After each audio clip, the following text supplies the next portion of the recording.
Good evening, ladies and gentlemen, and thank you very much for joining us for this gathering of Israelis together with Jewish activists and scholars from Jewish communities in Latin America. My name is Roni Stauber. I'm the head of the Goldstein-Goren Diaspora Research Center at Tel Aviv University. And the aim of this meeting is to hear, share, and discuss experiences and challenges that Jewish communities and individuals have had since October the 7th. This is the second meeting of this kind. The previous one was with Jewish activists, both from the United States and Europe. Four academic research centers at Tel Aviv University Faculty of Humanities organized this panel, and as well as the previous one. The Koret Center for Jewish Civilization, the Goldstein-Goren Diaspora Research Center, the Center for the Study of Contemporary European Jewry, and the Irwin Cotler Institute for Democracy, Human Rights, and Justice. I want to thank the staff members who helped organizing these events and my colleagues, Professor Judit and Professor Youval Rotman. Youval Rotman is the initiator and the living spirit behind this project. 107 days in Israel, we count every day of the war, have passed since this day, the Black Shabbat, a date which will live in infamy in Israel's history. The trauma is, of course, first and foremost of the remnants of this savage attack, whose families were brutally murdered, and those miserable families whose loved ones are held hostages. However, the general feeling is that the whole Israeli society passed a severe trauma. The attack raised some fundamental, and I would say even existential questions about our trust in the IDF and the government, about what we see as a severe breach in the agreement between the citizen and the army, the feeling of so many people that they were abandoned for so many hours, the fact that the soldiers who eventually entered the kibbutzim and the moshavim and fought bravely, and that the IDF occupied most of the Gaza Strip cannot change the trauma, particularly when so many hostages are still kept in horrible conditions in Gaza. At the same time, however, we feel proud of the strength and the solidarity shown by the Israeli society, which I think gives a real hope for the future of democratic Israel. Almost simultaneously, we have witnessed a dramatic increase of anti-Semitic manifestations. Most disturbing were the accounts of the intimidated Jewish students on some of the most prestigious campuses in the United States. While Jews participated in pro-Israel demonstrations, there were numerous reports about Jews and communities who feel unsecured, and about Jewish individuals who decided not to wear kippah in public and to remove any Jewish signs. Facing the daily dramatic events and daily casualties of young soldiers, it is only natural that we are concentrating here on what is happening here. And we don't know enough about how the events affected the Jewish communities, particularly the small communities, how much they suffered from anti-Semitism, how much the events affected their life, their well-being, their sense of security, and their attitude towards Israel.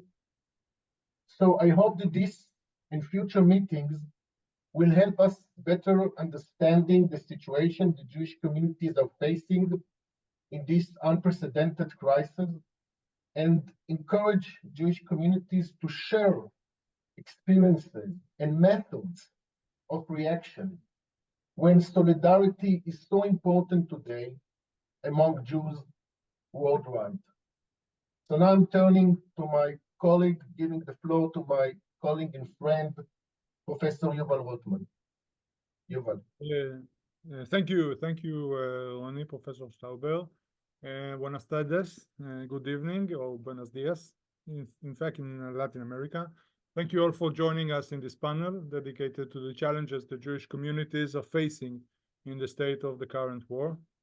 I'm Youval Rotman, historian at the Department of Jewish History at Tel Aviv University and the academic director of the Koret Center for Jewish Civilization, recently established in Tel Aviv University together with the Anu Museum of Jewish Peoplehood. As Roni said, 107 days ago, an unprecedented atrocious attack and massacre that Hamas inflicted on the Israelis and non-Israelis has changed our reality, and I think it's changed our reality forever. More than 3 months have passed, and for many of us, the nightmare is still ongoing, and its outcome is still unknown. This war and the atrocities it inflicted brought back memories of the Jewish past and make them real. The context is, as we know, as we learned, different, but unconsciously and consciously, sometimes, we linked it to the Jewish past.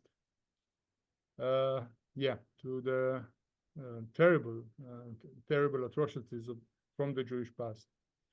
Yet, whether we think we link it or not to the Jewish past, the atrocities of this war and the reaction that it receives in the international public have marked the lives of Israelis and Jews around the world in a way that call for examination and action and rethinking. Whether this will be done locally or internationally is a matter of choice. Yet Jews around the world are finding themselves, for the first time in many years, I think, facing a common reality and asking common questions, similar questions or not similar questions about themselves and their future. This in itself is a great challenge that calls for action. At Tel Aviv University, we thought about constructing a framework to share and discuss the ways we are experiencing this war around the Jewish world, whether we belong to a local Jewish community or an international Jewish community, or do not belong to any community or even not Jewish, but feel inflicted. In fact, this is one of the results of this war. It forces us to rethink the place of Judaism today and in the future, and its relationship and attitude to the state of Israel. It opens a new contemporary perspective to look at the here and now, a perspective we may not like, but a one that confronts us with urgent questions. And I think that the current situation raises many questions. I will state a few. What kind of tensions and problems the war has evoked in our personal and communal immediate life? What is the common and non-common effects of the war on our local communities? How do we experience this locally? In what way do current events and the echoes they receive change their relationship to Israel around the world and also for Israelis? And Roni has said the new reality of us as Israelis and the new perception of the state in view of the war. Are we dealing with universal transformation in the way Jews in their countries define and express their Jewishness and their relations with Israel, not only in US campuses, but also for instance, in small communities or sporadically? Where do we believe the line is drawn between a legitimate criticism of Israeli politics and anti-Semitism in Israel and around the world, and what can be done to draw it more clearly, correctly? And also regarding our activism, in what ways can Jewish communities shape the aftermath of the current situation and its memory? Can we have an active role in the way the events will be recorded and remembered? And how can this affect our position in view of the events right now? So in giving ourselves the active role of shaping the future. Can this help us, right, to perceive ourselves now at the situation here and now? I can attest for my role in the battle for the redemption of the hostages, that it gave me and my friends first of, you know, not just an active role, but a feeling that we're doing something. So this and other pertinent questions, not only they are pertinent not only for our way of life right now, but also for the future. And we need to think about them and think about them together. Not only Jews, but anyone who is engaged with the current state and the future of the Jewish civilization. So as Roni said, this is the second panel that we are organizing to bring together different views from different places of the world. And this time it's dedicated entirely to Jewish communities in Latin America, the way they experience the war, and the view about what can and needs to be done.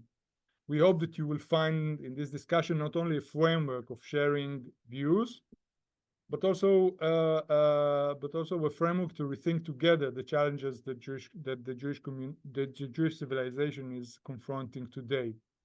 I will present briefly our four distinguished speakers, and we'll give them the floor. So our first speaker is Professor Judit Bokser Liwerant. How do I pronounce your name? Sorry, Bokser. Liwerant,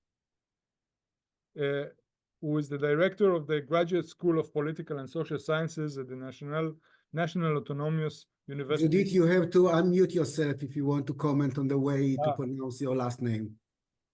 Thank you very much. I said that I am accustomed to spell my name in Mexico or in Argentina, but now in Israel it's Liwerant, L-I-W-E. Okay, so Professor Judit Bokser Liwerant is the director of the Graduate School of Political and Social Sciences at the National Autonomous University of Mexico and the head of the committee of the Universidad of Mexico. Mr. Sergio Napchan is the director of the Jewish Confederation of Brazil. Dr. Valeria Navarro Rosenblatt researches and teaches at the Studies School of Political Science at the Universidad Diego Portales and Universidad Autonoma de Chile. And Dr. Adrian Krupnik is a researcher at the Goldstein-Goren Diaspora Research Center and the Minerva Center for Human Rights at Tel Aviv University. So, Judith, please, the floor is yours. Well, thank you very much. Thank you. Just let me correct, probably I should have sent you, but I used to be the director of the graduate school where I carried a very important academic reform. I'm now a distinguished professor of political science at the UNAM, and I'm heading director and editor of the Mexican Journal of Political and Social Sciences. So I welcome this encounter, and I think that times are extremely difficult. We started to exchange some ideas. Complexity, uncertainty, vulnerability all seem to converge in a shared feeling that we are into critical times. Critical time is the way there is a change in the way people see and situate themselves in the world, a sort of paradigm shift in the current experience and its interpretations. There is a growing polarization and as an extended characteristic of today's world that may reach us, I would say, as a people, as a nation, as a state, diaspora, and Israel. So we need to amass efforts to understand the present, I agree, and probably try to see how we put some constant of a interactive dialogical task. We deal today with Latin America, as you said. However, in the current globalized world, the local, the national, the regional, and the global dimensions intersect in a transnational scenario in which processes cross borders and link processes. So I would suggest first that coming encounters should cross people coming from different regions, right? And try to connect Europe, the United States, Latin America, etc. So in the case we are dealing, there is an inner diversity of the global Jewish world, its regions, countries, voluntary communities, the sovereign state. So to understand the novelty of our current time, I suggest really to cross experiences.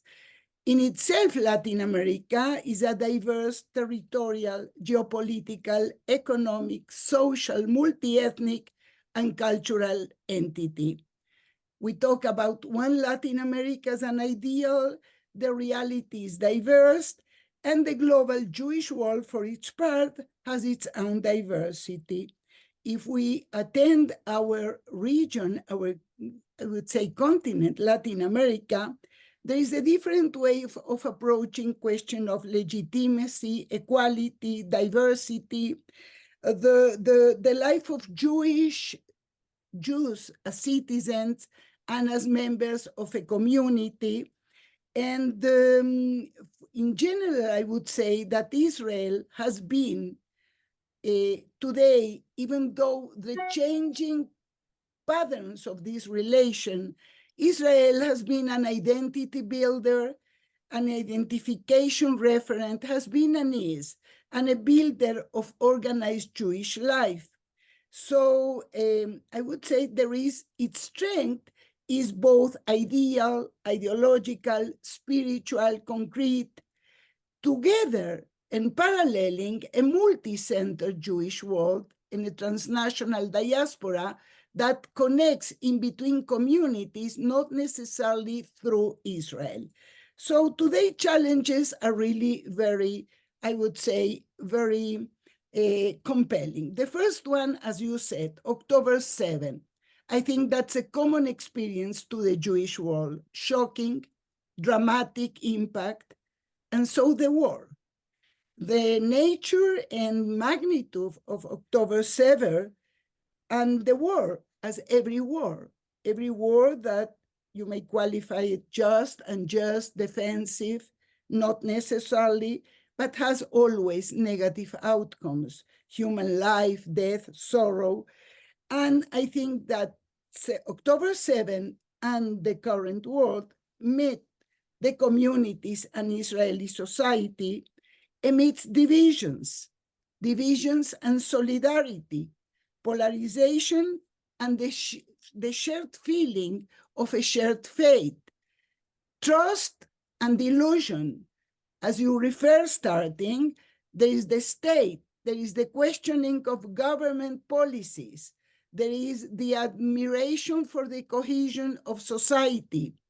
There is some sort of divergence in between leadership, representation, and dissent. And we ask ourselves, this will bring to weakening or enhancing the relations. I want to deal briefly, I'll try to do it with two aspects that you mentioned. One, the difference in between anti-Semitism, critique of government of Israel, anti-Zionism, and its expression in Mexico and Latin America. First, very concrete, the reaction of Latin American governments has been different. And today what we see that there has been a very strong correlation in between the support of the governments in the Ukraine-Russia war to Ukraine and to Israel versus the support towards Russia and Hamas. This is a clear cut that we may refer or define both in terms of left and right, of authoritarian or democratic regimes, right? So the support has come mainly from center and center-right governments. Left governments, so self-defined as such, have support Russia and supported now. And here comes the first not only semantic, but ideological and strategic differentiation, Hamas or the Palestine people. And here, as far as I can see and say, not only in Mexico, but all over in Latin America, in the United States and Europe also, there is an overlapping in between Hamas and the Palestine people. And closer to that, Hamas is still seen mainly as a liberation movement and not a terror organization, right? A brief 2 words about the Mexican Jewish community, right? It has a very high density of structural, institutional, and collective life, right? So the highest rate of affiliation, education, attendance to a very robust and strong educational system, the number of trips to Israel, etc.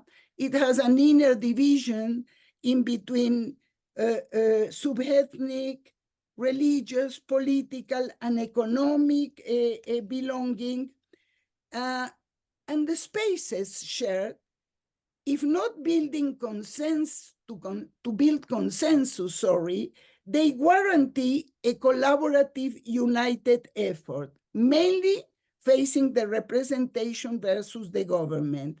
And here, what we can see is that Mexico represents a very interesting case.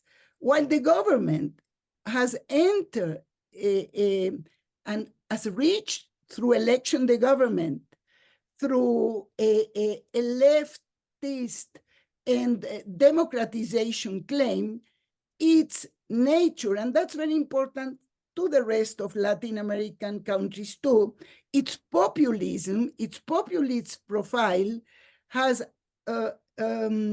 canceled autonomous groups in civil society, in the political system. It is mainly based on the relationship between the leader and the people.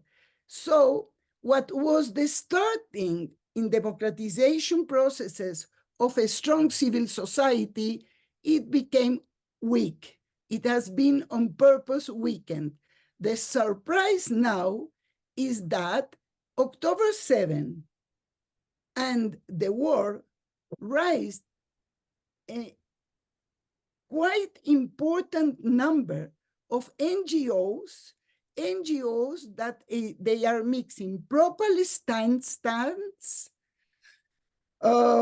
anti-Zionist stance, trade unions, different trade unions, human rights groups, etc., in a whole and an overall package that comes in a very interesting question: how this war and October 7 provided them an opportunity to regain visibility.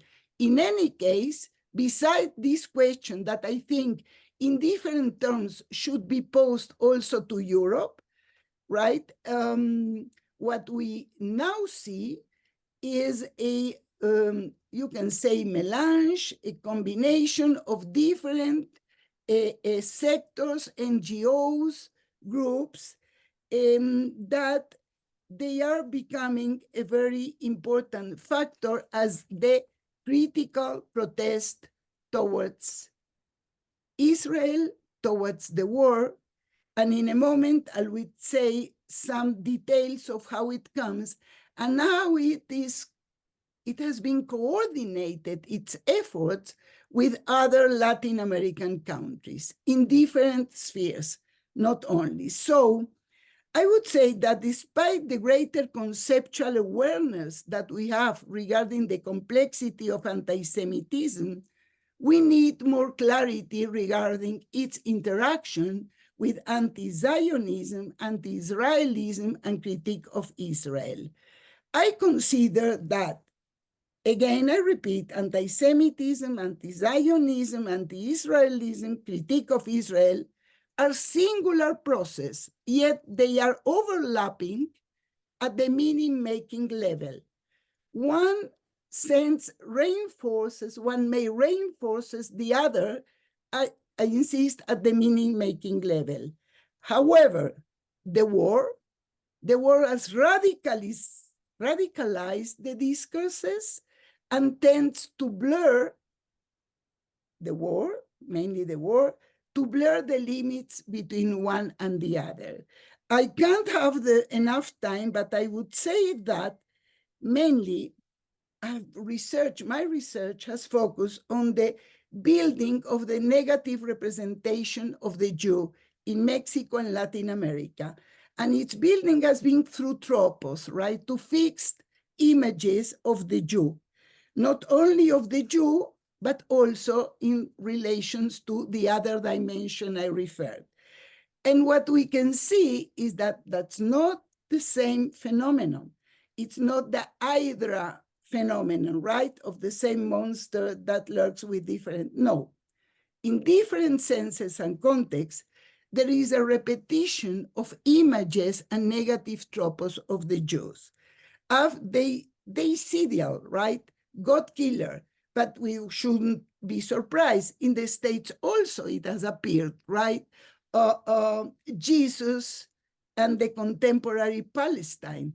I refer to AOC, right? Alexander Ocasio-Cortez, right? A very central figure in the States, but also we find it in Mexico and other Latin Americans.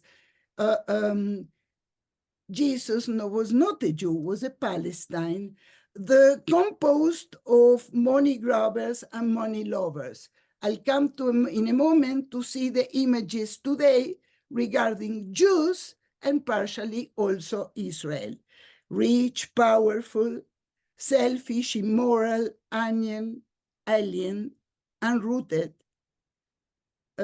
Jewish world domination, world conspiracy, and gradually, after the 6-Day War in Mexico and Latin America, and today with a new strength, Zionism equated to racism, the subject of Zionist lobby, Israel as a Zionist state, the matrix power of colonialism.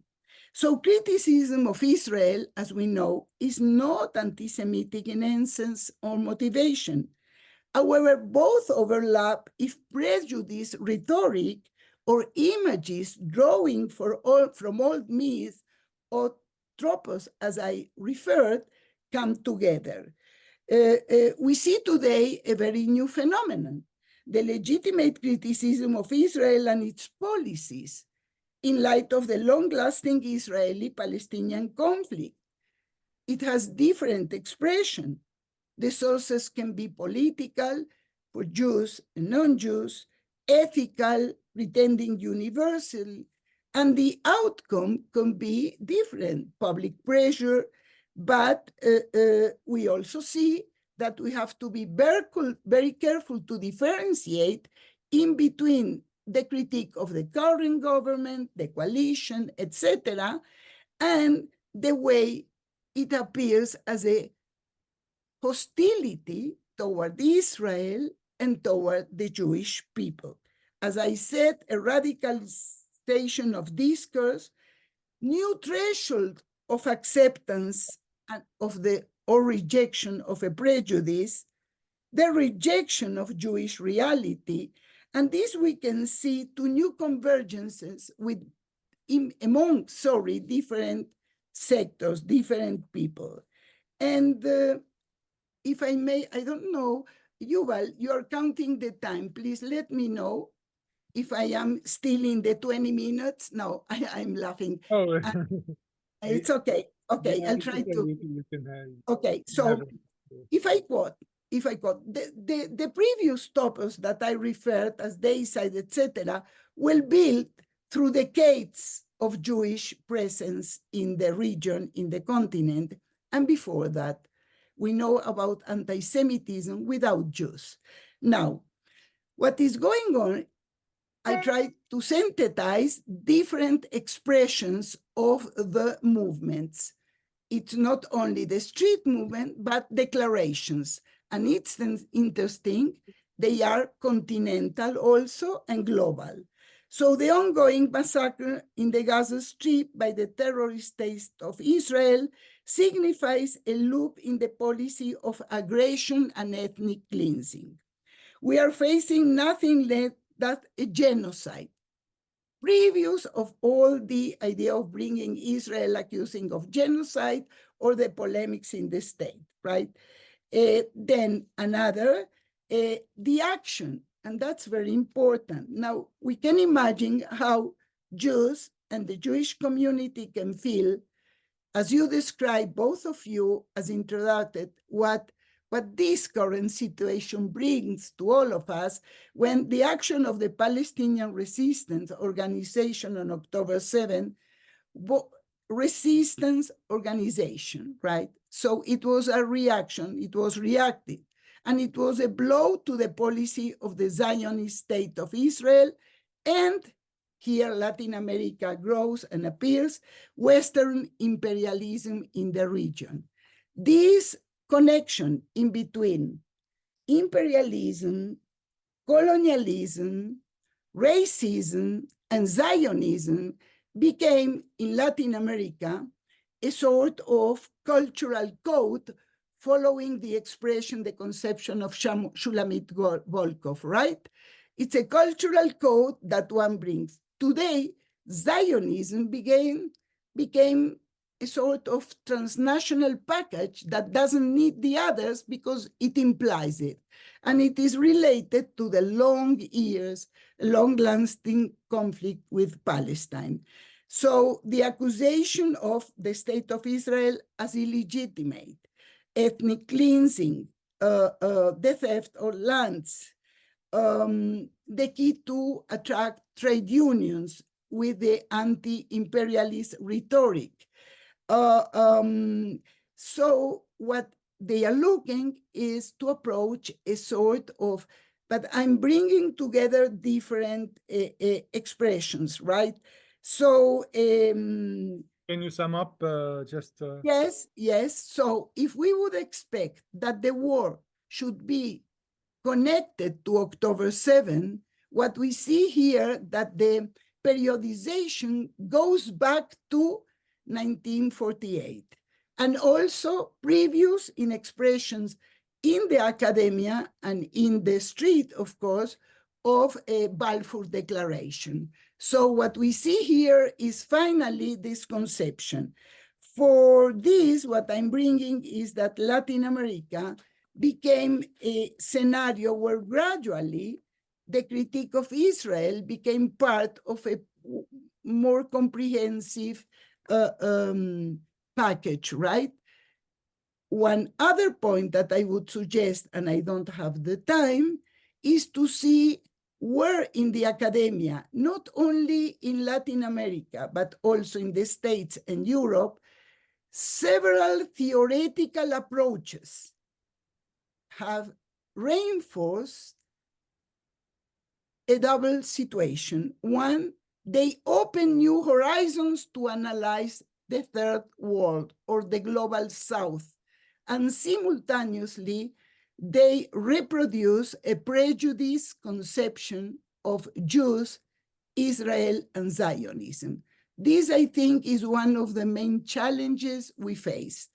I mean, I would say post- and decolonial theories, intersectionality, critical race theory have open potential routes to approach the global south, but they reproduce severe prejudices vis-a-vis Jews.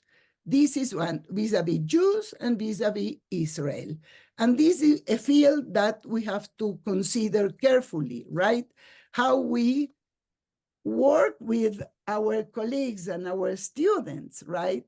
And again, I say it's not only Latin America, this situation. First, the whitening of the Jew as a representative of the West, and therefore all the sins of the West committing to this unseen history, right, of coloniality. So I hope I was I was clear enough. Sorry for my overtime. And in the conversation, we can approach again several points. Thank you. Thank you very much. That was extremely important, I think, and to really you have shown exactly how the political map has been changing, and from a local perspective, from Latin America, and specifically in Mexico, and what you call how the war radicalized the differences and actually advanced the political discourse in directions that are very troubling. From the one hand, and the other hand, it leaves an entire area to question how the local communities have how they live it, how they respond, how can they respond to it, and both locally and also globally, and how can we construct or participate in this discourse in order to shift the discussion in to have a more to radicalize the discourse. So thank you. Sergio, please, you're next. Okay. First of all, again, thank you for the invitation. It's a very pleasure to be here. I'm lucky because I had the previous Judit that she gave nice pictures about Latin America that is in general, but I can follow her in some situations in Brazil with some little changes, can I say like this? But and I prepare myself according to my background. I'm not academic. I'm not involved in the academic field, so I'm the executive director of the umbrella Jewish organization CONIB. So I'm gonna share with you what happened in Brazil since the fatiguing event. Okay, so what we doing in our community and what we are experiencing in this country. So this is that I prepare myself. So the Brazilian Jewish community, it's perplexed like everyone else in the world. The situation in Brazil is absolutely unprecedented. Brazil is ranked as one of the least anti-Semitic countries in the world, I can guarantee, in terms of incidents. Historically, at the time of the Second War, there was a government that was allied with the Nazis for a while, leading by Getúlio Vargas, that's the name, the president. But due to programmatic circumstances, he changed his position. At the moment, we had some restriction to the entry of the Jews in Brazil through secret circulars issued by diplomacy. Brazil has always assimilated immigrants very well. We can say like this is a kind of characteristics of this country.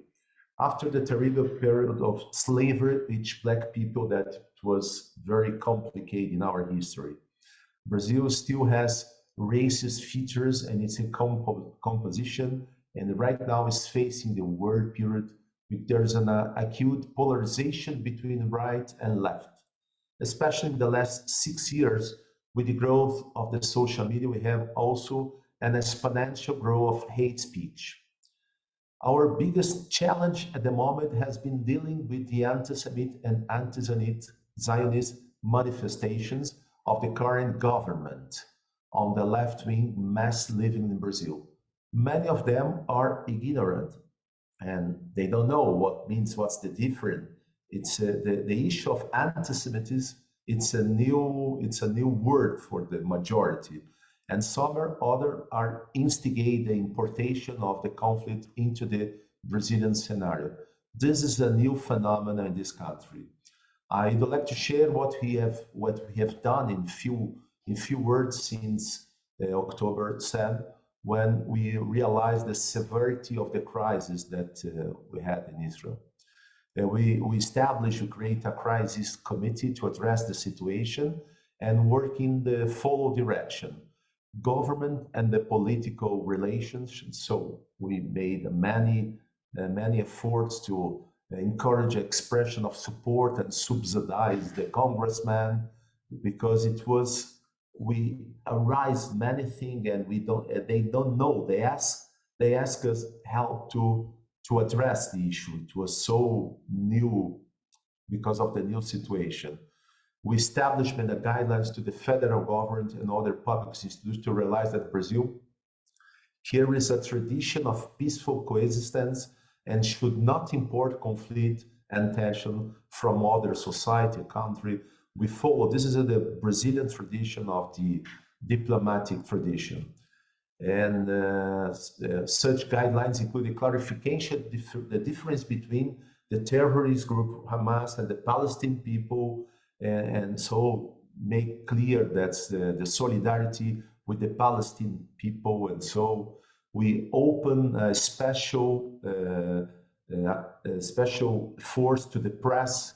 So we start to talk with the main professional media outlets in this country, and building channels through new contacts, and make a lot of create a lot of opportunity to make press relations, no? And we start to study what's going on in the social media. That's very strong in Brazil. The social media, Brazil, this country is working through the social media. I can say like this. So we hiring a social media monitoring company to understand the tendency, what's going on. We created a kind of real guerrilla.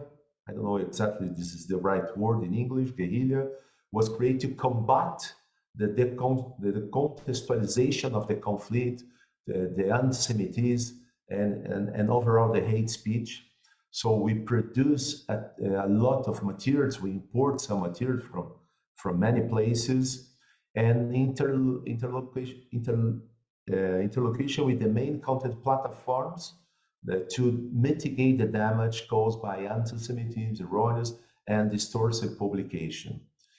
And in terms of the community, we strengthen the monitoring and the alert in terms of the safety of the alert status of all entities that are part of the ecosystem of the Brazilian Jewish community. We have around 250 entities spread out in this country.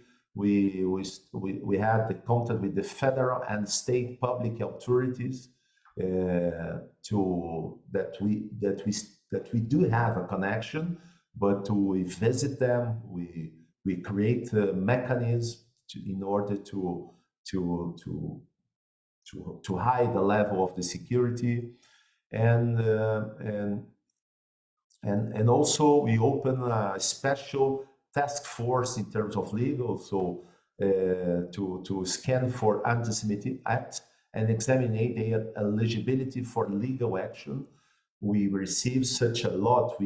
We hire like 1,000% of the new situations arise after the episode, and also we create procedure for many places because we have our community spread out, and we share best practice in order to make this process very effective. And also we take care of the Jewish community, so we had some meetings or guidance and addressing their needs, sharing content, communication, so everything that they suppose, no? In the issue of the question that you asked, no, the view of field of knowledge, marking a transformation in the way Jews in their countries define, express their Jewishness and their relationship with. I think so. Historically, the Brazilian Jewish community has always been very identified with the state of Israel. At least I can say that over the last 50 years that we have documents, and I'm feeling this. Here, the influence and the presence of the state of Israel in the life of the Brazilian Jewish community has always been present through school, youth movement, international organization, Israeli organization. We have many organizations operate here.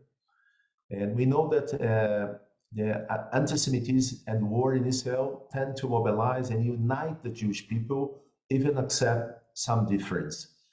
The Brazilian Jewish community has never been so mobilized as that this time there are two wars: the concrete war of weapons and battle on the field that the Israeli are experiencing and living this, and there's another war, that's the war of the narrative, that this is spread out all over the world. And we have a hard and fleeting opportunity to maintain mobilization, increase education process, and fight against Jewish illiteracy in some cases. This is something that we realize that in our cases, we have many people from the Jewish community that ask us, demanding from us materials, papers to explain to their friends, to their social media, and this is it's an interesting phenomenon that we have in our community. Relating to the third questions, can we have an active role in the way the events are recorded and remembered, and how can this affect our position in view of the war? We don't need to worry about it so much. This is a great trauma, unfortunately, for the Jewish people. Obviously, the Israeli, we have a much greater impact of the issue due to the fall of the paradigms that have been restored to this situation. Traumas do not come out of our collective unconsciousness. This is the program of happened in Israel only revived our traumas. This is the feeling that we have in our small groups. No, the Brazilian Jewish community is experiencing a turning point in its history. We have been here since the beginning, 1950. And a lot of has emerged in our society, which has widened, has now appeared. We are 100,000 Jews living in this country, in a country with 205 million inhabitants. So that's we have to be, and we have good connection historically in this country, no problem at all. I think that any government and any coalition can be criticized. It's okay. The policies defined by a certain government can be questioned or repudiated in some case, even if the government has been democratically elected. What cannot be questioned or discussed is the existence of the state of Israel, the legitimacy. This is our limit. This is that we decide when we analyze if you're gonna sue, if you're gonna make some kind of note to express in the media. This is our limit for us as a Jewish community. We are careful here in Brazil to analyze the limits and borders, so not to banalize the issue of the anti-Semitism. We don't want to have, this is everything is anti-Semitism. This is not true. In our country, the topic of the anti-Semitism, as I mentioned before, is new. There is a lack of understanding, enlightenment, and literacy. And this is something that we're gonna launch this in the end of the May as an education platform in order to help the Brazilian society to understand what's the difference. It's part of a special project that we're gonna launch that's against the anti-Semitism, the hate speech, and the extremism. We just made a joint partnership with ADL, that's an American organization, and we've realized that people don't know, people don't understand, and they are demanding a lot from us. So it's a good opportunity for us to explain and to explain to the media, to the public opinion. Final words: the Jewish people have the same destiny, and it doesn't not matter whether they are in Israel or outside of Israel. We have to be closely aligned and united as much as possible. That's my opinion. That because together we feel strong, not necessarily we are stronger, but at least we feel, and we need to address our battles. We cannot deceive ourselves. It's just the tip of the iceberg. This is the perception that we have at least in Brazil, because until 5 years ago, we don't have any cases that incident of anti-Semitism, and now became this issue became a rise in our society. So this is more or less that I'd like to share. I'm open to be more specific with questions. Thank you for the opportunity. Many thanks, Sergio. I think that this is extremely helpful, and also, you know, it's something that we can discuss, and about this project of mobilization that you described, and the way that Jewish communities can react together in forming some kind of an answer in order to educate and to have a change. And this corresponds with what Judit said beforehand. It's like the other, and it raises more questions about, you know, how the local Jewish communities, and especially the local people, how they experience this mobilization, what feedbacks do you get, etc. But we can all discuss this later. I now invite Valeria, please, for your take on the subject. Thank you.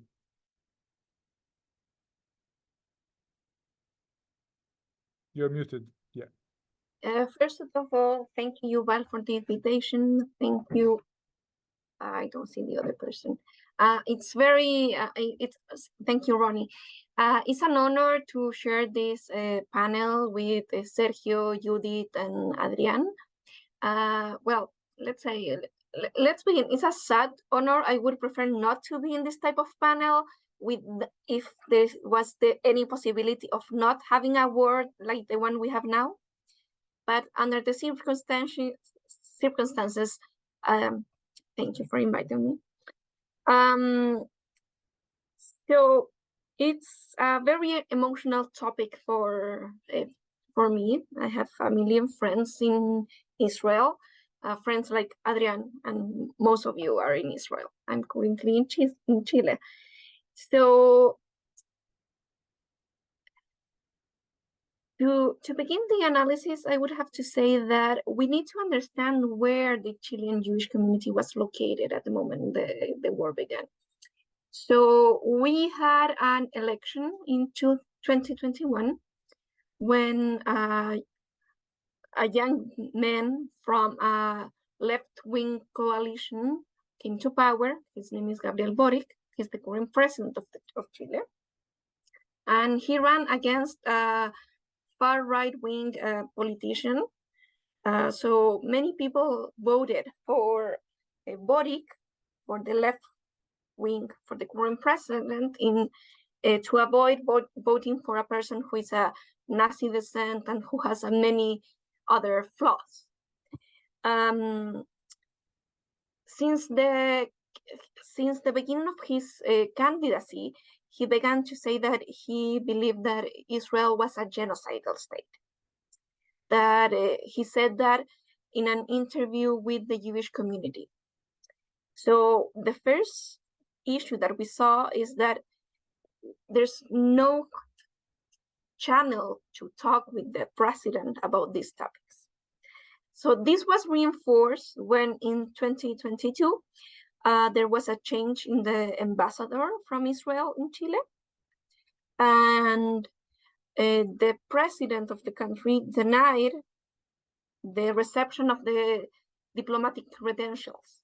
So the ambassador was invited to present his credentials at the government palace, and later he was denied not the entrance, but he was not received by the president. All because there was a statement that there was a boy who was killed this was September 2022. So we have seen several signs from the current government of Chile that they don't appreciate Israel or Israeli presence or Israeli in general. The other important point that we need to take into account is that current government began 2 years ago, almost 2 years ago, in March 2022. And since then, the Jewish community has requested the opportunity to take a meeting just to say, hello, congratulations on winning the election. And until today, the current government the current president hasn't received the Jewish community, the leadership of the Jewish community. So when we have the events of October 7, with the ongoing information about what happened, because at the beginning we received information that there were 40 people killed, that there was a small entrance, and later the numbers began to increase. And then later we had the information about the Nova Party, and then later everything that we know now. It took 2 days to the president to say something, and his words were a response to a Twitter by a congresswoman. She criticized what happened in Israel by Gaza, and the only message of the president was, I agree 100%. He wasn't able to present his own idea or empathy towards what happened in Israel. This coming from a president who is actively involved in Twitter is more noticeable.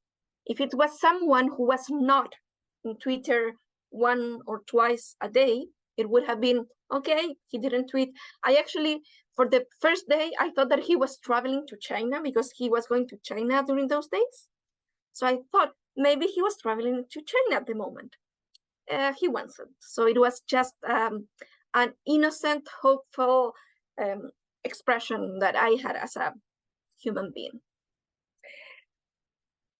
And after the bombardments by Israel towards Gaza began, the government began to issue several statements against what was going on, against the bombing to the hospital, against the bombing of the refugee camps, against the bombings of everything. It was constant.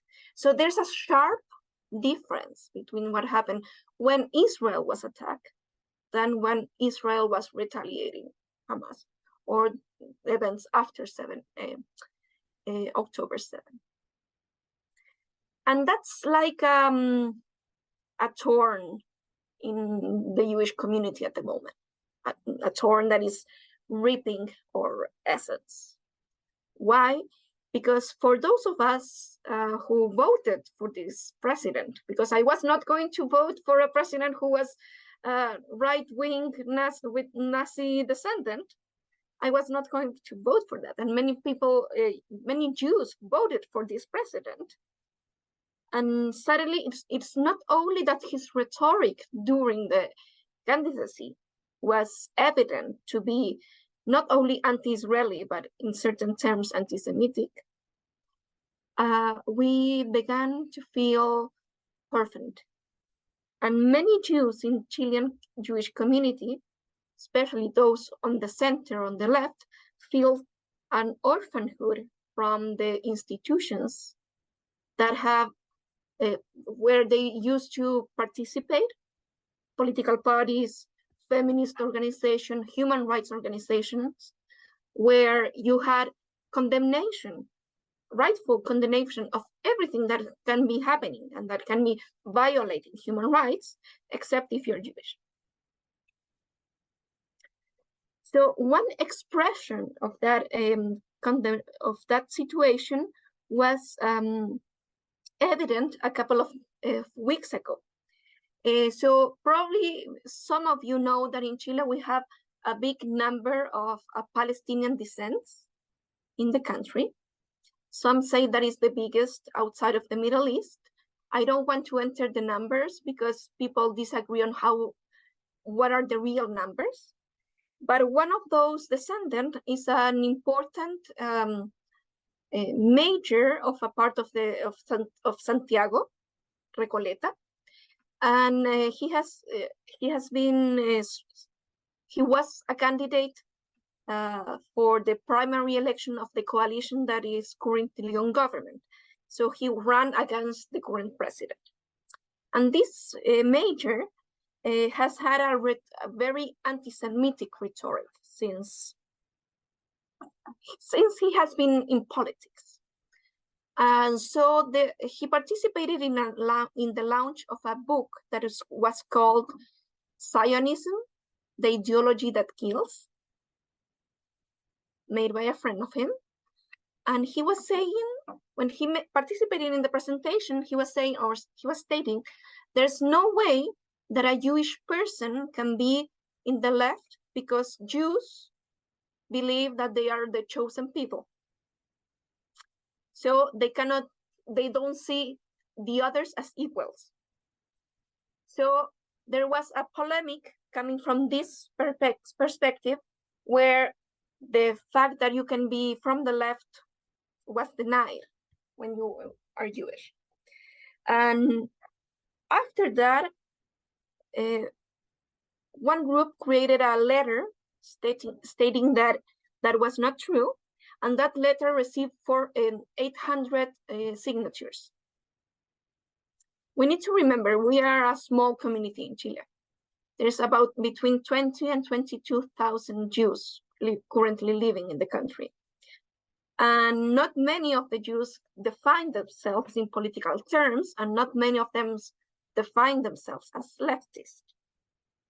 So to receive a letter, to have 800 people, not saying that they are from the left, but saying that Jews, we have the rights to decide whether we want to be from the left, or we want to be from the right, or we want to be of any political color that we want. That was an important issue for the local Jewish community. That's mostly what I would say about the current Jewish situation.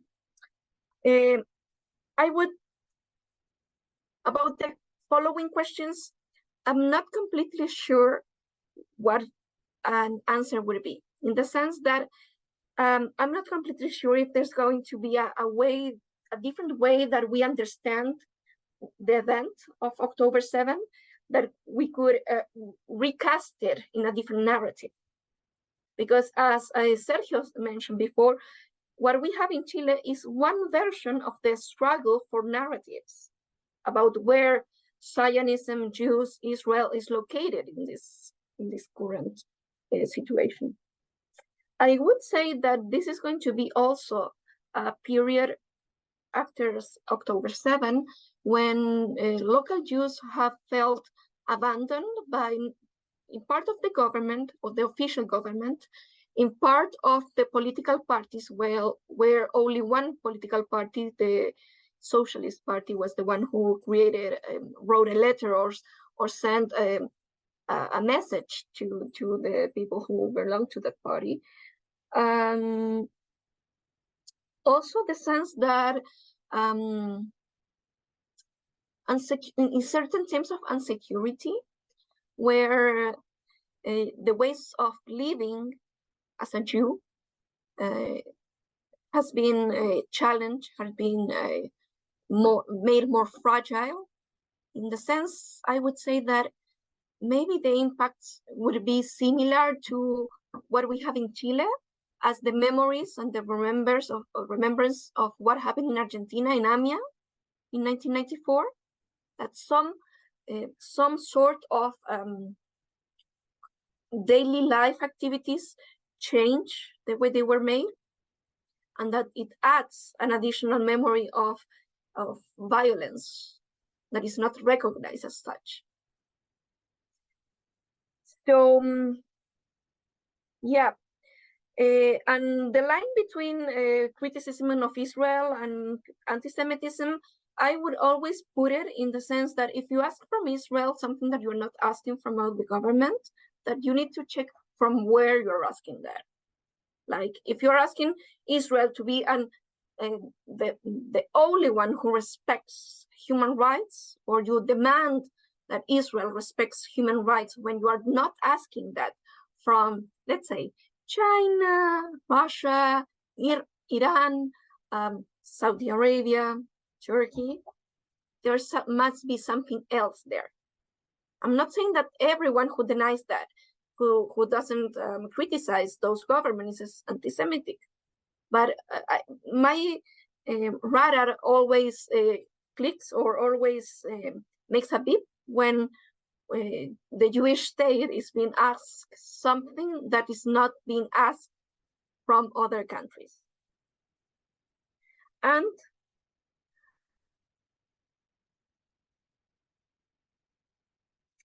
I do believe that we can have an active role in the way that events are going to be remembered. I'm not sure which one is the way, in the sense that maybe if we, as Jews, as academics, start to present these issues in different platforms, let's say social media, conferences at the universities, there might be more resonance to some people, or it might be a record of something that happened that was saying, it's not that everyone in Chile was saying that it was a genocide or a genocide what happened in Gaza, but there was something different. I'm not sure how that transformation could materialize at the moment. I think that even though we are not living in Israel, that we are living a similar post-traumatic recovery. Maybe not in the same dimension, but certainly with a common shared feeling of the events. Thank you.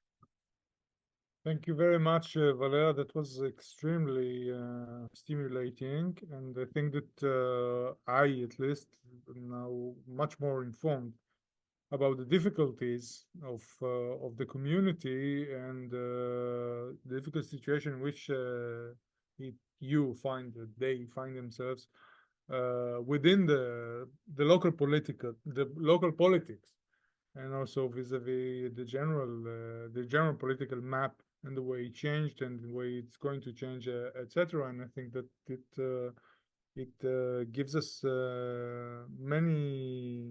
much information to think about, and also to compare it with the different aspects that Sergio and Judit have raised, in order to think ahead. And I think that you, and as well as Sergio and Judit, together have raised this aspect. And I think that from an Israeli point of view, we are experiencing, now I think of it, that we're experiencing similar, not only in in relation to what you said there at your last sentences about the post-traumatic way of experiencing, I think, but also in general questions about what is the future of this relationship between Zionism and Judaism, and the way that it conditions and it determines our identity and our political situation, and the way that we position ourselves politically. This is something that we need to think, I think, together. So I invite our last speaker, Adrian, please, to give his point of view. Thank you. Thank you very much, Youval. Thank you to all of you. And I have 15 minutes. Yeah, please. Okay. Yes, okay. So I will start giving you a context in Argentina, then I will comment on a series of facts, and at the end, but also at the beginning, I will talk about anti-Zionism, which I do believe that is the main issue of our times, and in this particular context. And I am glad to hear what my colleagues said, because I am sure that we have to continue having this kind of discussions about anti-Zionism. Okay, first of all, when this Black Shabbat happened in Israel, by the way, I am in Haifa, but I am absolutely in contact with Argentina, and a privileged observer, maybe because a lot of friends send me a lot of news, and I am very, very connected to the reality there. So when the attack took place, it was just the day before the presidential debate in Argentina, because Argentinians were going to vote their new president. And so it was a possibility to see and to listen to what every candidate had to say. And as Judit said, in Argentina, as in Mexico, the idea that Zionism is a kind of imperialism, and Hamas or whatever Palestinian movement is automatically connected to a liberation movement is a reality. Maybe since the 70s, it's like that. So in that debate, it doesn't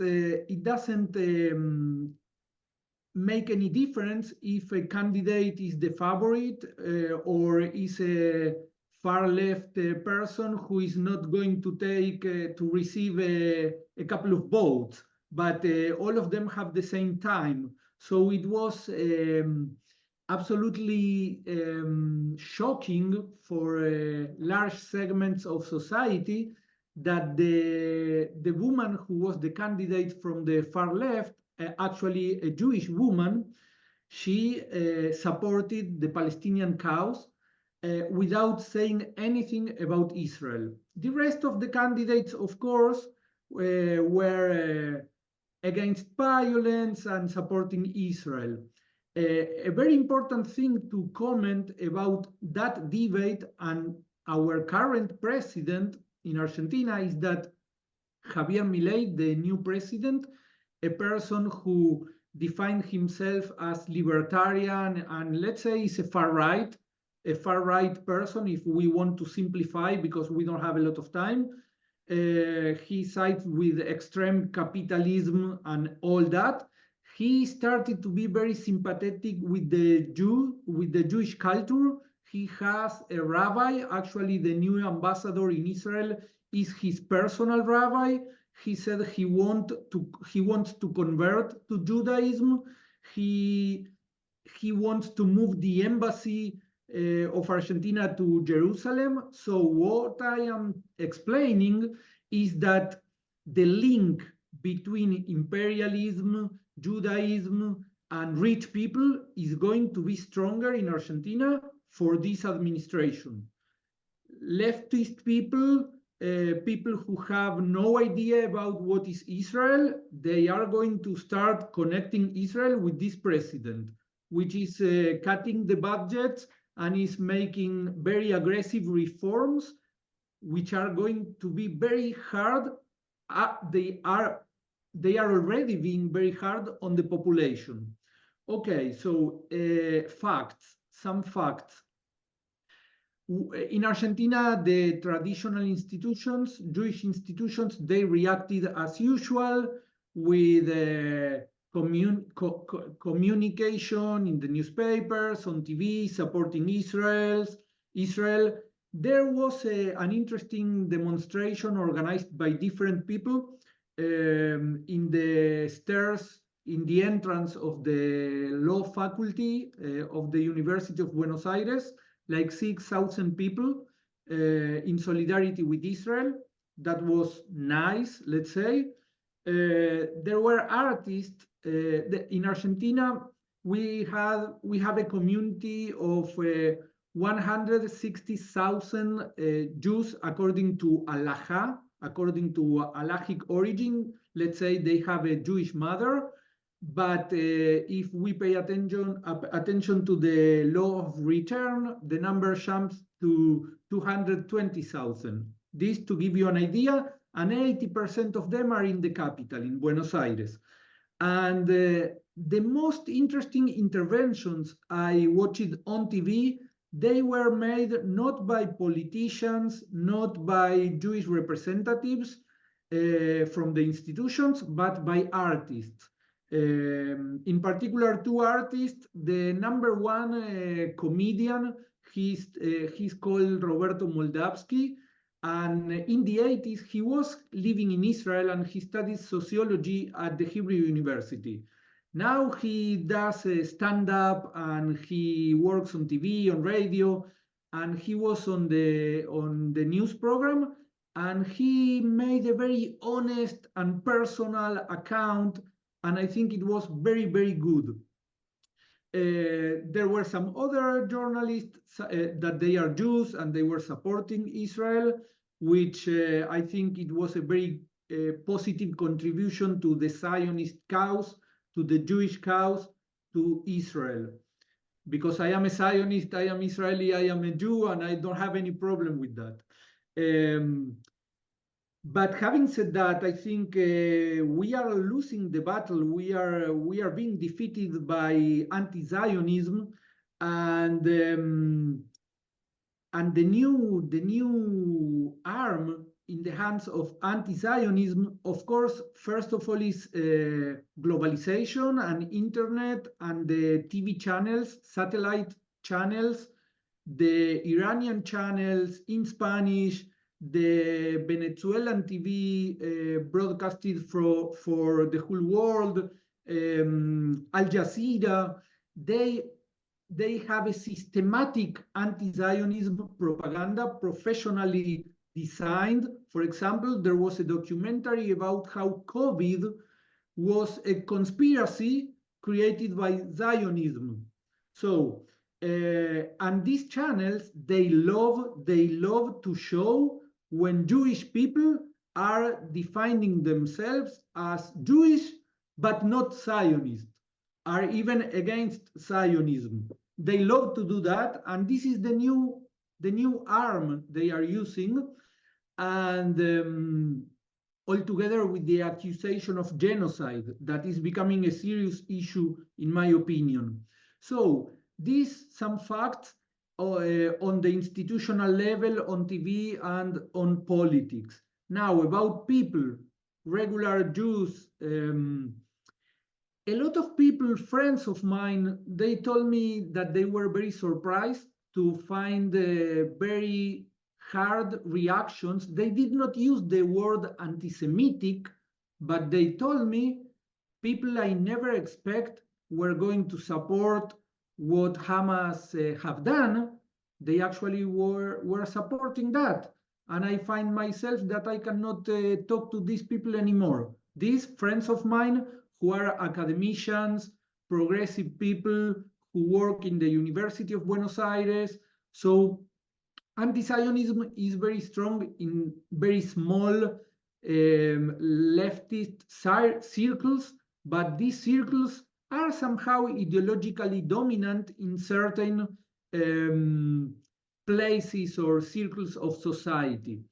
And there is another thing, a rationalization of supporting Hamas or accusing with the terrorist strategy, which I have been listening in radio or in TV by supporters of what in Argentina is called the National Popular Camp, which is not the left, but let's say the left side of society, those who say they support the workers and they support the unemployed people, and this the Peronist party, people who support the Peronist party, the anti-Zionist position became hegemonic, and some of their communication people, they are starting to warn against the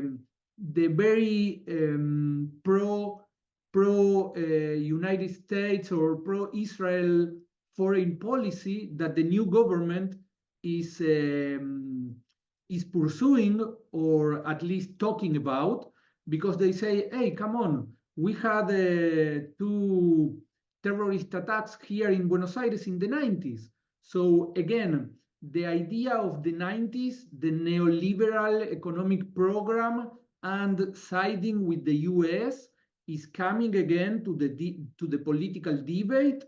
So at the end, these people kind of suggest don't get involved with Israel because it's dangerous, which at the end of the day, it is the same of giving up to terrorism. Now, there were events and demonstrations, but the new thing, I mean, Jewish people trying to express solidarity with Israel and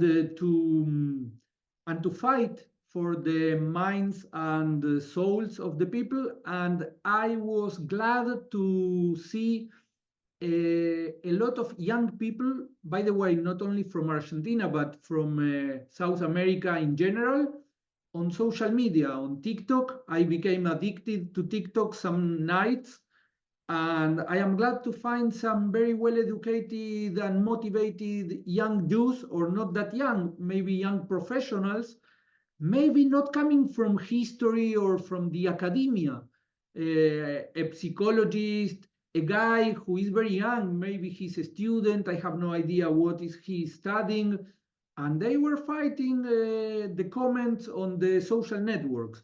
So I think this is something not only to remember, but I think as Sergio said in the case of Brazil, that he hired a company to monitor the social networks and to see what was going on. I think Zionism has to take care about the social media and to organize our fighters, our people who are there, start trying to give an answer, because a lot of people are really ignorant. Imagine that in Argentina now people are suffering poverty and hunger and unemployment. They don't have time to read a book about anti-Zionism or the history of the Middle East. So most of the people have no idea. Now, I am moving close to the end, and I want to focus on anti-Zionism. And I agree with Judit that we can differentiate about anti-Semitism, anti-Zionism, anti-Israelism. In my view, we can make all sorts of difference in theory, and we could write books, articles. Actually, is something that I am more and more interested in studying. However, when I see the political movements and I see the political fight, I don't see any difference nowadays. Maybe the difference is that anti-Zionism can politely invite Jews to join their battle against Israel. And this is why I again say these Iranian channels, Venezuelan channels, Al Jazeera from Qatar, they love to show Jews who declare themselves against Israel. And I want to give a couple of examples, and I will finish with a story which also includes some episodes from Argentina in recent days. One of the similarities, and this is why I say is a new form of anti-Semitism. No one in Argentina is going to push a person of Italian ancestry to make a statement about the government of the Italian far right, let's say, Meloni. No one is going to push a guy from Spanish ancestry to give a statement about the Spanish Civil War or whatever. But it is legitimate, and people do push Jews to explain what's going on in Israel. And this is why some of them in the left find at the end more comfortable to side against Israel. And I found an amazing case, which this is an editorial by a journalist who he specializes in economy. He works in a radio in an FM in Argentina, But when this happened, he made an editorial talking about what was going on here. And it is for a psychologist specialist to work with that editorial, because the guy said, well, this is not my topic, but I feel the need to talk about this because people ask me what I think because I am a Jew. And then at the end, he finishes with all the slogans that anti-Zionism had created. He said that Gaza is like the Warsaw Ghetto, and if that was not enough, in another of his programs, he invited a person, and this is the story I will use to close. He invited a philosophy teacher who was a teacher in a Jewish school, in Martin Buber Jewish School. It is a primary and secondary school in Buenos Aires. This person who used to teach their philosophy wrote an article in a digital magazine against Israel with all the slogans, of course, in favor of peace, of course, but with all the slogans and commonplaces from anti-Zionism. I think this guy is very interesting in the sense that he used to live in Israel, and actually because his parents migrated from Argentina, but then the family went back to Argentina, and the guy tried to study at the university in Israel, so he came back when he was 18, and when he was 18 here in Israel, he found that he did not fit the society. So in the article, he criticized that the society is very militarized, and he said, when I tried to go there to the university, I found that because I did not go to the army, I did not have friends, I did not have the experience of the army, so the guy did not fit in society. But his personal experience was taken as a legitimation for his critique against Israel. And so in the interview, the other journalist who already had made the editorial, and this guy who I found very ignorant about history, they were telling a lot of things that were really, really not educated statements. But this guy was presented as a teacher of philosophy and a kind of victim, because in the school, of course, decided to suspend the person because, of course, it's a Zionist school. They have the right to choose the kind of teachers they want. And in that school, there was an incident not very clear. Some brick was thrown against a window and broke glass. So it was not clear if it was typical vandalization of a big city, or if it was connected to what is going on here in Israel, in Gaza. And so I think the main issue nowadays is anti-Zionism. I think myself, I have a lot to learn and a lot to study about it. But as a community, as a people, we need to keep talking and discussing about that. And I think I said everything I wanted to say according to my notes. And thank you very much. And I am open to questions and opinions. Thank you. Thank you, Adrian. That was fascinating, everything that you said, and it brought another perspective, another point of view to the table, and also you paved another way of thinking ahead, and to think about what we can do. And actually, you brought a few very, very instructive examples, I think, that in a way answers some of the questions that the previous panelists have put, also including also their ideas I would just, we don't have much time, but we do have the time for a few questions and discussion. So first, please, Roni, and then Judith. Roni, please. You are muted, Roni. So thank you everyone for this fascinating presentations. I wanted to ask Judith and maybe the other panelists. You said, I think that intellectuals in maybe I think that you related mainly to intellectuals in Mexico and Latin America. They still relate to the Hamas as a resistant movement, as a Palestinian resistant movement. So my question is,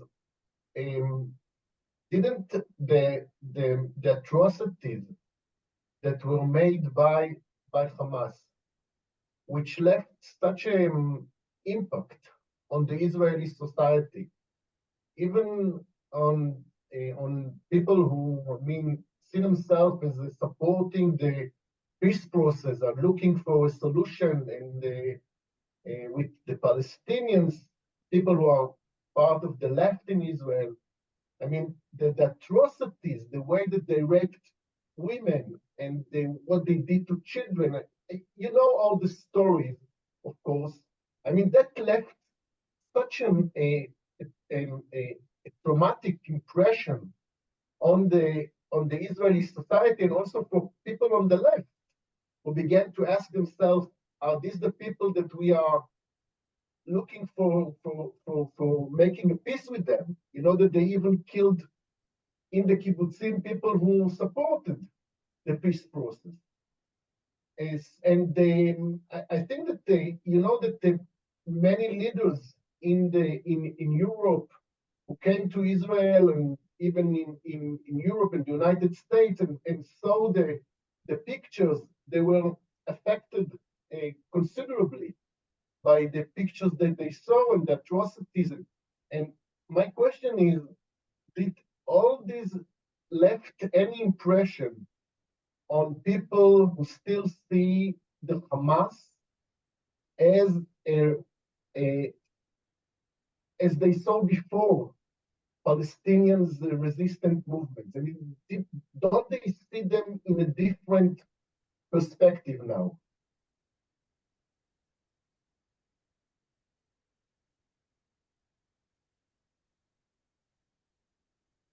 Okay. Judith, please.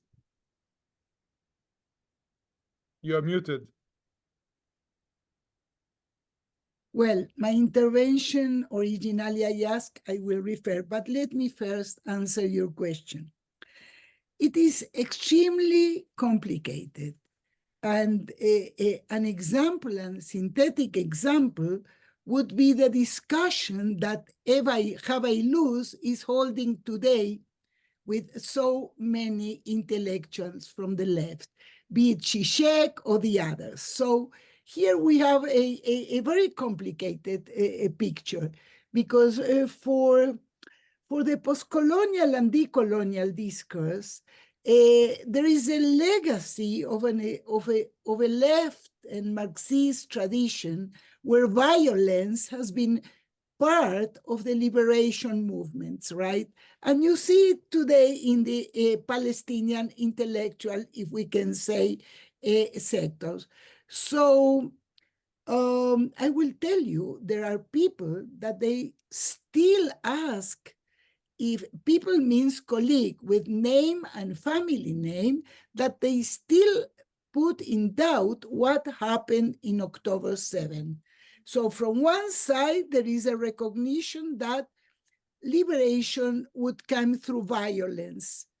And what is October 7 compared with what's going on today in Gaza? And then you have all the chain of arguments regarding proportionality, right?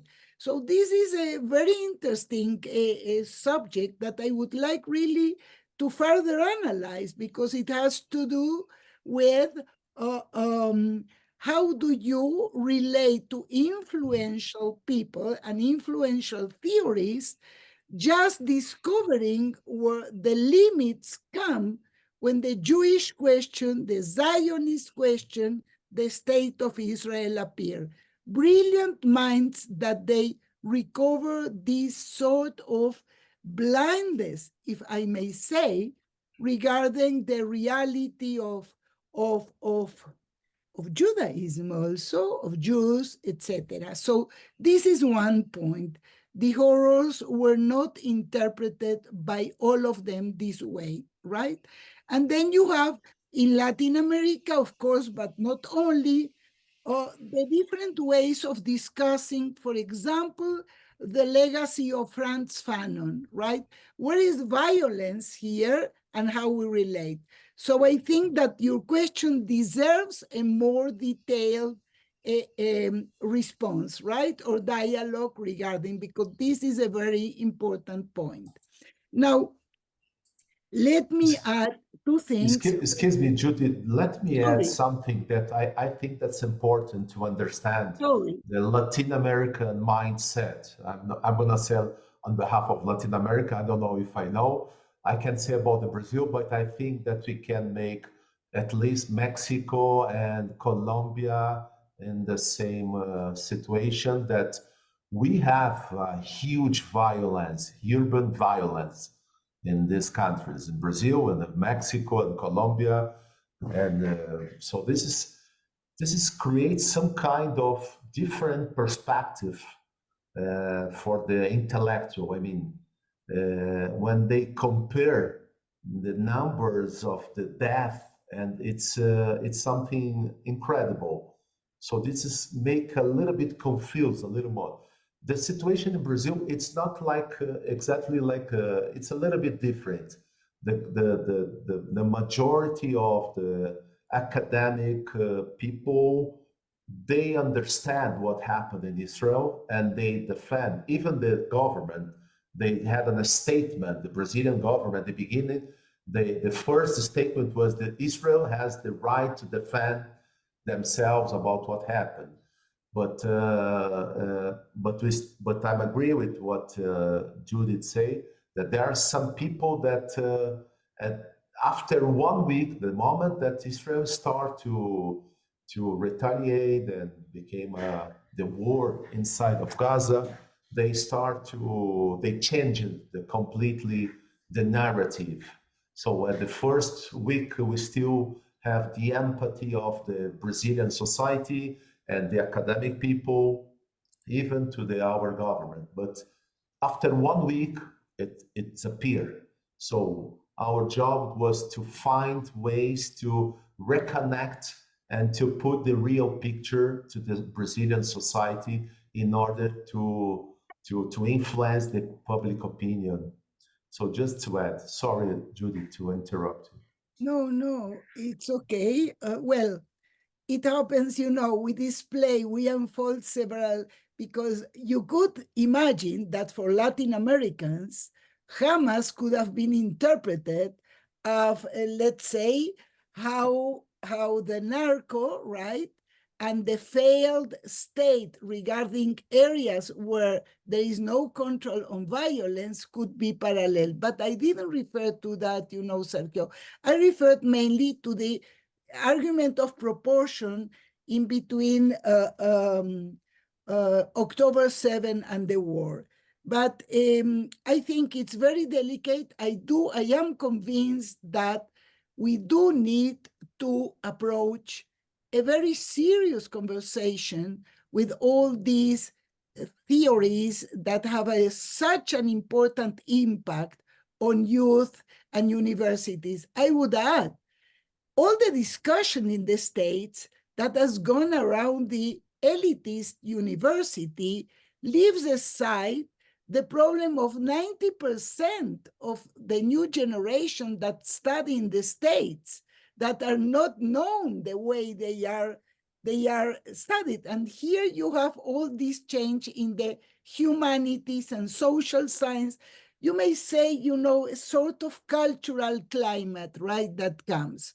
Then I want to refer to what Adrian mentions regarding mass media and internet.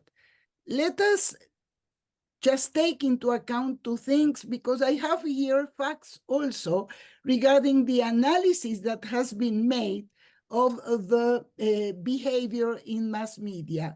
But I agree with a very important insight, right, by several researchers, that they see the way that how through internet there are several groups, fragmented groups, that create a collective identity in a sense of a community or a subculture of racist, of global racism. And this can't be overlooked, right? They find there exactly what we are, because they find the immediacy, they find the anonymity, right?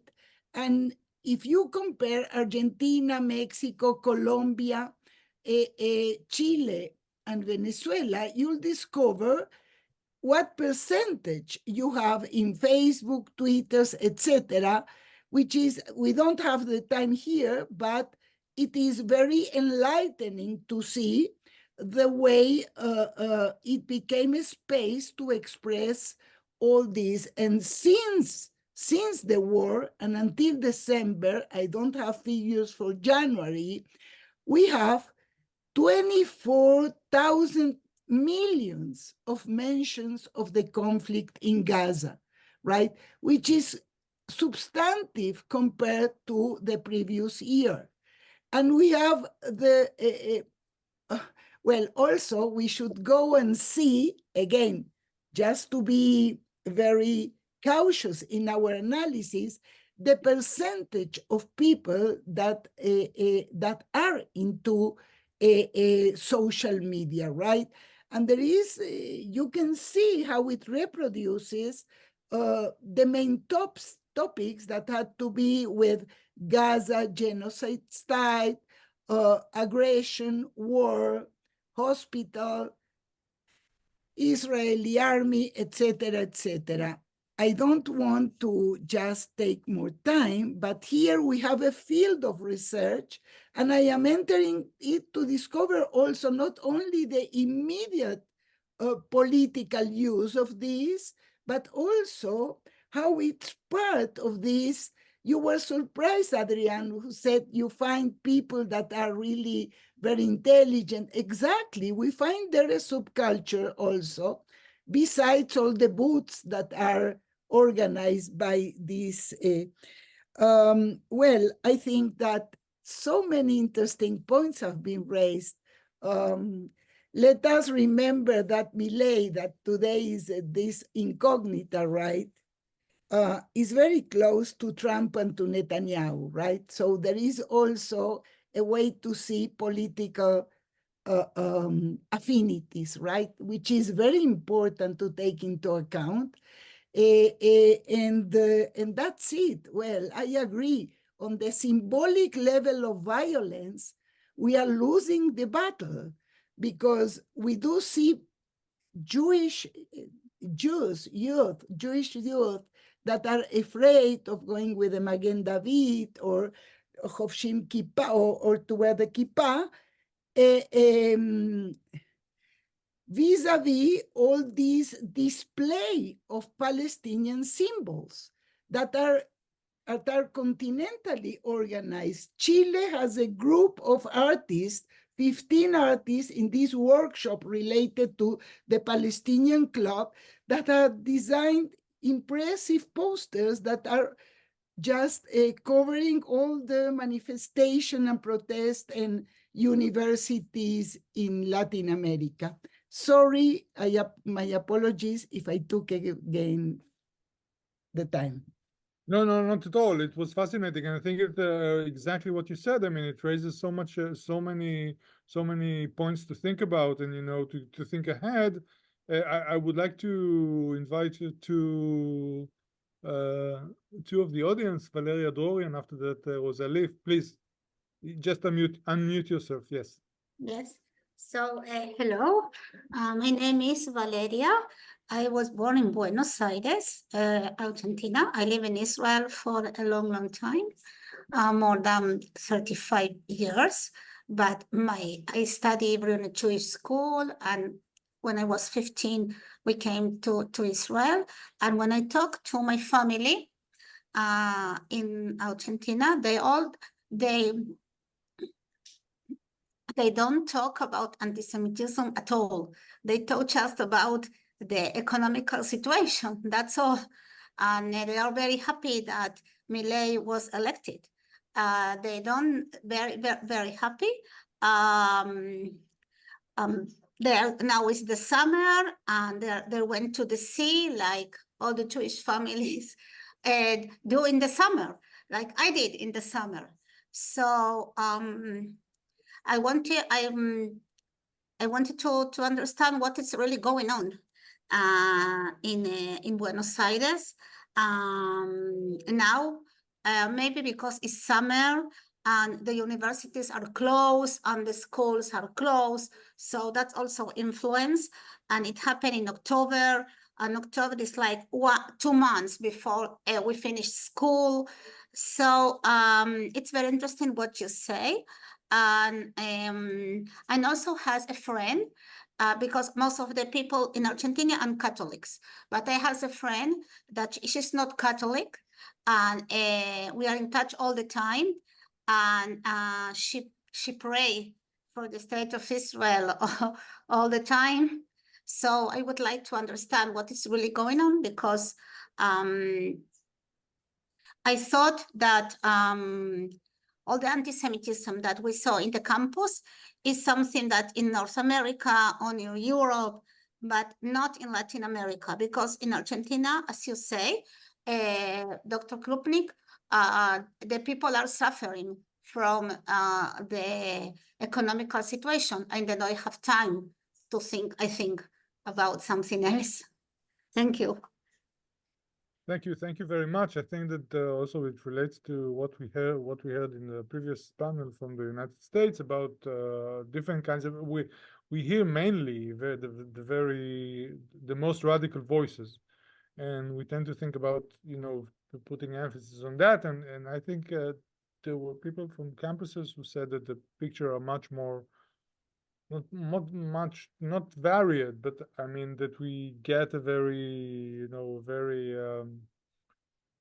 specific and particular picture, and the case is much more complicated when you see it from the inside. So thank you for bringing also this point of view, the non-Jewish point of view, the non-Jewish local point of view that we haven't discussed much.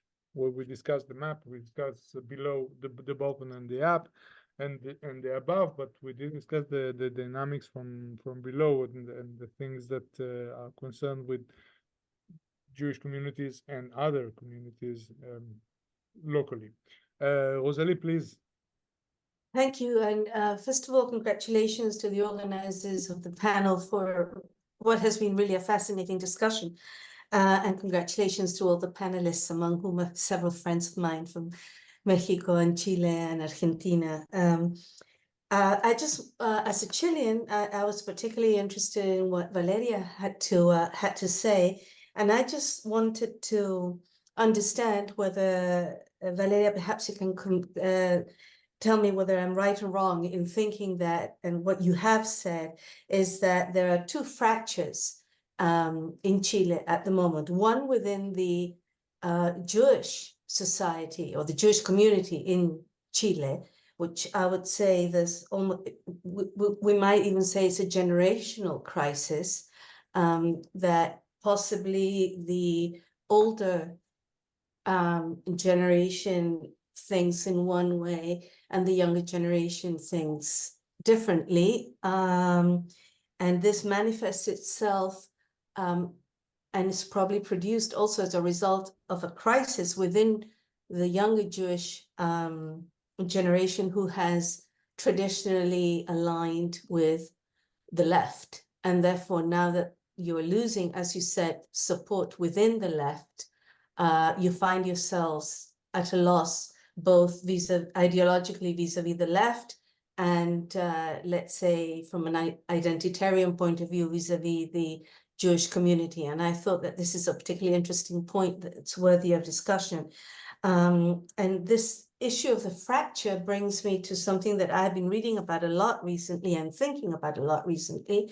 And this is in relation to young American Jews who no longer accept the same, I'm not going to say blind, but the same support for Israel that older Americans, middle-aged, to older Americans traditionally held towards Israel. In other words, they're willing to make more excuses or to accept some of Israel's failings or excuse them much more than the younger generation, which seems to be a lot more adamant in their commitment to the left, not necessarily informed always, but definitely committed and more susceptible to accepting the dictates, the ideological dictates of their peers, rather than the traditional attitude towards Israel of their elders or of their seniors. Thank you. May I? Sure. Thank you, Rosalie, for your question. I would say that the divide is not between young and not so young. Mostly because you will find people who are from the leftist Jews across the different Adrian perspectives. Different generations. It's not something of a generation. Is that people who had been traditionally in the left for over 30, 40, 50, 60 years suddenly felt that they were denied and they were criticized for being Jews, or in a certain way left behind or measured by a different standard. On the other side, there are more Jews. There's a tiny group, or there are like, before there were like 5, now there are like 10 who define themselves as non-Zionist. What happens is that they usually receive more attention in the media, or their message is being redistributed by the Palestinian social media. So you have that, even though they are very small, and the Jewish community in Chile, just like the one in Brazil, is characterized for being very Zionist. Since the formation of the Jewish community in the early 1920s, for its commitment to a Jewish state in Israel, in the Middle East, now they are being left outside, both outside of the left and then outside of what it's being, of what's something that they have never felt very close to be Jewish, or the type of Jewish community that we have it here in Chile. So that would be the point. It's not only about a generational issue. Also, the new generations, when they go to the university, they will learn about human rights, about feminism, about intersectionality, about decolonization, and they will try to read Israeli reality and Jewish community in Chile with those tools, and those tools are excluding Jews from their own analysis, or at least to be, they are not being considered as a legitimate partners or a legitimate person who dialogues with them. Mm-hmm. Thank you. Thank you very, very much. Well, I also have anecdotes. Adrian said that he had anecdotes. So, Rosalie, maybe we'll end with the anecdote. So, last week there was a party that's called the Hugging Party. It's a party held by the Communist Party after that it began several years ago, after the return of the exile from the Chilean dictatorship. So this party has become like an event. It's not that only people from the Communist Party go, but mostly people from the left go there. So my husband and I, we decided to torture ourselves and go there and see what was going on. Like, how was the media, what was the message? And in every stand, every single stand, we saw a Palestinian flag. And some of the stands where they had like craftsmanship, craft, you would have tote bags with the flags and the slogan "Free Palestine" and "Stop the Massacre" and things like that. And we have gone before, but this time we went, I was very upset. I didn't want to go, but I have to go because it was like a social experiment. But it was impressive because the cause of the Palestinians have become a common discourse for the people in the left in Chile. Mm-hmm. And there's very difficult, we don't see how we can either expand the presence of Jews in these spaces or to present the Israeli cause as a legitimate cause when the language is being co-opted, when Zionism is being reframed, when Jewish is being reframed, when they speak about the Jewish community in Chile, not as the Jewish community, but as the Zionist community. Wow. So that's why at the moment I cannot see how we are going to frame it for the future, because we are living in this moment, in this crisis that we had after October 7th. I would